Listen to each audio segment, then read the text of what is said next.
안녕하십니까. 내가 목사다 김종인 목사입니다. 카페를 열심히 들여다보고 있었고요. 또 카페에서 올라온 이야기를 가지고 방송도 했습니다.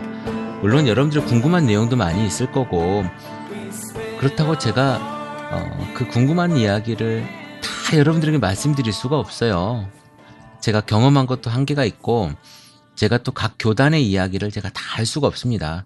여러분들이 듣고자 하는 이야기를 제가 들려줄 수 있는 이야기를 하는 사람이 아니에요. 저는 제가 옳다고 생각하고 제가 성경 속에서 발견한 이야기, 그리고 건강한 교회를 위해서 우리가 어떻게 해야 될 것인가에 대한 그런 담론들을 여러분들과 나누고 싶은 방송이기 때문에, 궁금한 거 여쭤보면 제가 최선을 다해서 답하겠지만 제가 답을 못하는 부분도 있다는 걸 여러분들이 좀 알아주셨으면 좋겠습니다. 그리고 또 하나 제가 조금 우려스러운 건 뭐냐면, 제가 말씀드리고 제가 여러분들과 방송하는 이 내용이 절대적인 어떤 기준이 되어서는 안 된다 라고 하는 말씀을 여러분들에게 드리고 싶습니다. 왜냐하면 저 또한 한 명의 목사의 이야기일 뿐이라는 거죠.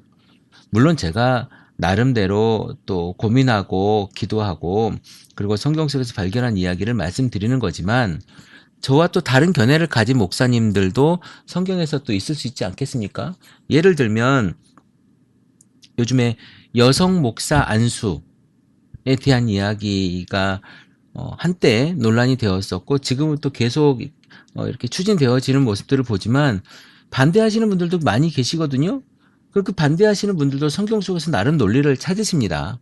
그리고 11조에 대한 이야기, 저는 11조에 대한 이야기를 다르게 이야기하지만, 또 한편에서 11조에 대한 이야기를 하시는 분들은 또 성경적인 근거를 가지고 말씀하시는 분들이에요. 그러니까 제 이야기가 절대적인 어떤 기준이 될 수는 없다. 그리고 성경은 다양한 이야기를 합니다. 물론 맥이 통하긴 하지만 정말 이쪽에서 이것만 본다면 A라고 하는 어떤 걸 보고, 그 A라고 하는 것을 양쪽에서 본다면 양쪽 면이 보이겠죠. 하나는 앞쪽 면, 하나는 뒤쪽 면이 보일 텐데, 그 앞쪽 면과 뒤쪽 면을 성경은 다 이야기하고 있습니다. 그래서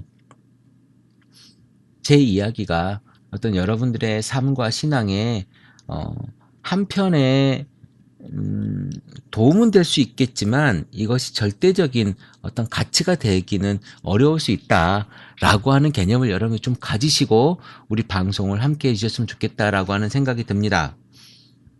11월 22일 날, 한 달 반 정도 남았네요.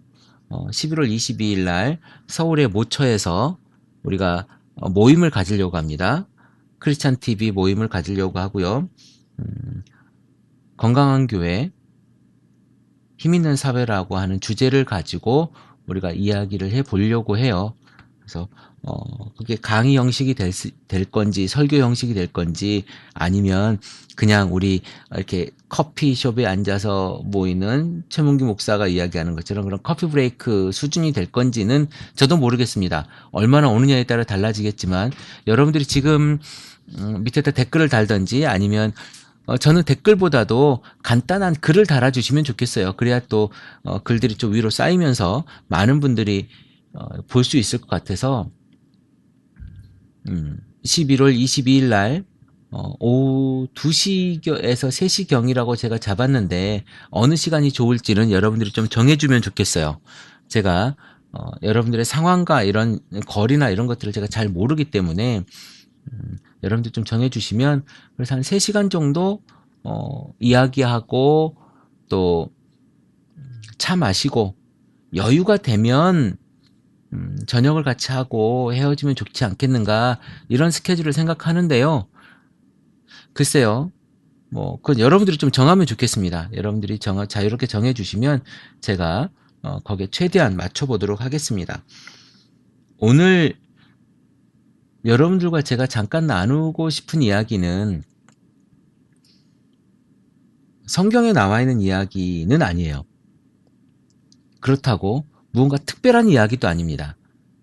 누가 제 SNS로 보내준 글귀를 같이 읽고 나누는 시간이었으면 좋겠습니다. 제목은 암소 9마리의 교훈입니다. 한 의사가 아프리카의 어느 외진 마을에서 의료 봉사를 하면서 외국에서 선진 축산 기술을 배우고 돌아온 마을의 젊은 청년을 만나게 되었습니다. 그 마을에는 독특한 결혼 풍습이 있었는데 청혼을 할 때 남자가 암소를 끌고 처녀의 집에 가서 암소 받고 딸 주세요 라고 말하는 것이었습니다. 특등 신부감에게는 암소 3마리, 괜찮은 신부감은 암소 2마리를 주었습니다. 그리고 보통 신부감이라면 암소 1마리로도 결혼 승낙을 얻을 수가 있었습니다. 어느 날 의사는 이 청년이 친구들과 마을 사람들이 둘러싸여서 어디론가 가는 것을 보았습니다. 그런데 놀랍게도 이 청년이 몰고 나온 청혼 선물은 살찐 암소 9마리였습니다. 사람들은 상대가 누구인지 궁금해하면서 술렁이기 시작했습니다. 청년은 마을 촌장집도 그 지역의 유지인 바나나 농장집도 그리고 마을의 여선생님의 집도 그냥 지나쳤습니다. 사람들은 암소 9마리 가치의 처녀가 누구인지 너무너무 궁금했습니다. 그렇게 한참을 걷더니 어느 허름한 집 앞에서 그 청년은 멈춰섰습니다. 그리고는 그 집 노인의 딸에게 청혼을 하는 것이었습니다. 그런데 그 노인의 딸은 큰 키에 비해서 너무 마르고 심약해 보이는 보기에 너무나도 초라한 여자였습니다. 어떻게 보면 많은 사람들이 암소 1마리면 충분히 청혼할 상대인데도 불구한데 암소 9마리를 데리고 간 것을 보고 동네 청년들이 수군대기 시작했습니다. 심지어 그 처녀가 마법으로 청년을 홀린 것이라는 소문까지 돌게 되었습니다. 아주 오랜 시간이 흘러 의사는 의료봉사를 마치고 본국으로 돌아왔습니다. 가끔 그 청년을 생각할 때마다 왜 9마리의 소를 몰고 그 보잘것없는 그 처녀에게 청혼을 했는지 궁금했습니다. 오랜 세월이 지나 휴가차 다시 그 마을을 찾아간 의사는 큰 사업가가 되어 있는 그 청년을 만났고 저녁 식사에 초대를 받았습니다. 식사를 하면서 의사는 그에게 그날 청혼 선물로는 과하게 9마리를 건넨 이유를 물어보았습니다. 그는 빙긋이 웃을 뿐 별다른 이야기를 하지 않았습니다. 궁금증이 커져갈 즈음에 찻잔에 부을 물을 들고 한 여인이 들어왔습니다. 아름답고 우아한 흑인 여인이었습니다. 유창한 영어와 마음을 편안하게 해주시는 미소까지. 의사는 마음속으로 이 사람이 그때의 그 말라깽이 처녀를 버리고 또 다른 아내를 맞이했구나. 하긴 저 정도는 돼야 이 사람과 어울리는 여인이지 라고 생각을 했습니다. 그때 그 청년 사업가가 천천히 말을 시작합니다. 선생님, 방금 보았던 저 사람이 그때 제가 청혼했던 처녀입니다. 의사의 놀란 모습을 보고 사업가는 다시 말을 이어갑니다. 저는 아주 어렸을 적부터 저 사람을 사랑했고 저 사람과의 결혼을 꿈꿔왔습니다. 아시다시피 저희 마을에선 몇 마리 암소를 받았느냐가 여자들의 세계에선 중요한 문제였습니다. 저도 그런 관습을 무시할 수 없어서 암소를 몰고 갔습니다. 사실 다른 사람들이 보기에 제 아내라면 한 마리의 암소면 충분히 혼인승낙을 받을 수 있었습니다. 그러나 제가 사랑한 여인이 스스로 자신의 가치를 한 마리의 암소값에 한정하고 평생을 사는 것을 저는 원치 않았습니다. 자신을 2마리나 3마리를 받았던 처녀들과 비교하면서 움츠려서 살게 하고 싶지 않았습니다. 청혼할 때 몇 마리의 암소를 받았느냐가 평생 동안 자기 가치를 결정할 수 있기 때문에 저는 3마리보다도 그 2배인 6마리보다도 훨씬 뛰어넘는 9마리를 생각해낸 것입니다. 결혼하고 나서 아내에게 공부를 하라거나 외모를 꾸미라고 요구한 적이 없습니다.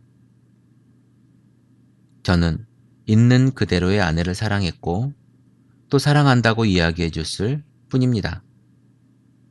처음에는 무척 놀랐던 아내가 차츰 저의 진실을 받아들이기 시작했습니다. 혹시 나에게 암소 9마리의 가치가 정말 있는 것은 아닐까? 라고 생각하는 것 같았습니다. 그 후로 아내는 암소 9마리에 걸맞는 사람으로 변하기 시작했습니다. 그러는 사이에 제 아내는 더욱 건강해지고 아름다워져 갔습니다. 저는 예전이나 지금이나 아내를 똑같이 사랑하지만 이제 아내는 결혼할 당시의 모습보다 지금 자신의 모습을 자신이 더 사랑하는 것 같습니다. 처음에 수군대던 동네 안악들도 요즘은 제 아내의 밝은 미소를 사랑해 줍니다. 누군가 당신에게 소중한 사람이 있다면 그 사람의 최고의 가치를 부여해야 합니다. 그리고 누군가로부터 인정을 받고 싶다면 자신에게 최고의 가치를 부여해야 합니다. 그것이 제가 배운 암소 9마리 인생의 교훈이었습니다.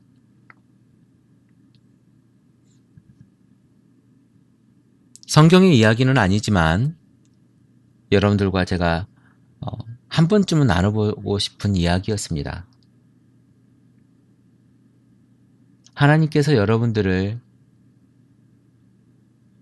예수, 그러니까 하나님의 아들을, 자기의 아들을 죽일 만큼의 가치로 우리를 생각하고 계시다는 거죠. 그런 우리가 최고의 가치를 나에게 부여하지 않는다면, 내 스스로 자부심을 가지고 자긍심을 가지지 않는다면 어쩌면 하나님 앞에 우리가 건강한 자녀로서 살아가지 않고 있다는 것을 이야기하고 있는 건지도 모르겠습니다. 이 젊은 청년의, 젊은 사업가의 아내처럼 누군가로부터 가치를 부여받는 것이 아니라 이제 우리 크리스찬 TV 그리고 내가 목사다 식구들은 내 스스로 내가 나에게 그 아름다운 가치를, 십자가의 가치를, 예수 그리스도의 죽음의 가치를, 그 십자가에서 흘러내린 보혈의 가치를 나에게 이제 적용해야 될 그 시기가 아닌가 싶습니다. 여러분들의 삶이, 여러분들의 목숨의 값은, 여러분들의 삶의 그 한 걸음의 값은, 여러분들이 지금 숨쉬고 있는 그 가치는 십자가, 보혈, 그리고 하나님의 아들만큼의 가치가 여러분들에게 있는 것입니다. 오늘 긴 얘기 여러분들에게 드렸습니다마는 이제 우리가 예수 그리스도의 자녀로서의 가치로 이 땅에 건강한 교회를 만들어 갔으면 좋겠습니다. 건강하고 당당하고 그리고 힘있는 하나님의 자녀로서의 삶, 십자가의 그 사랑의 짐을 지고 사는 우리 크리스찬 TV 식구들이 되었으면 좋겠습니다. 오늘도 새날입니다. 이 새날 또한 감사가 넘치는 여러분들의 삶이 되기를 기도해 봅니다. 크리스찬 TV 내가 목사다 김종현 목사입니다. 크리스찬 TV는 팟빵과 아이튠즈 그리고 유튜브를 통해 매일 방송되고 있습니다. 앞으로도 건강한 교회, 상식적인 성도를 꿈꾸는 여러분과 함께할 것을 약속드립니다. 크리스찬 TV는 여러분의 하트와 별점 그리고 다운로드로 운영되고 있습니다. 살짝 눌러주시는 센스를 기대해봅니다. 크리스찬 TV였습니다.